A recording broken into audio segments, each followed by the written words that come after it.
Ika nga nila, behind every successful man is a woman.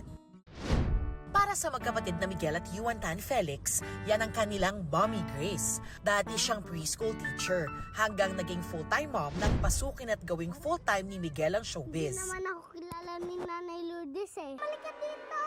Bumalik ka!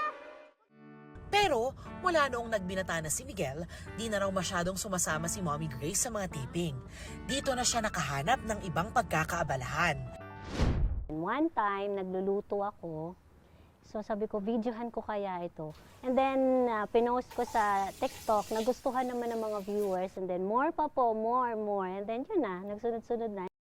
Ngayon, si Mommy Grace, full-time content creator na at ipinamamalas ang galing sa pagluluto sa kanyang libo-libong followers sa Facebook at TikTok.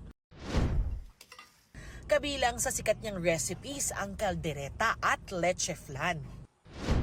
Heto at sinampulan tayo ni Mommy Grace ng leche flan na favorite din ni na Miguel at Yuan. Kailangan kasi, pag hinahalo mo siya, dahan-dahan lang. Sarap, ma'am. Kaya naman pala, Masarap. Miggy, okay ba? Yuan.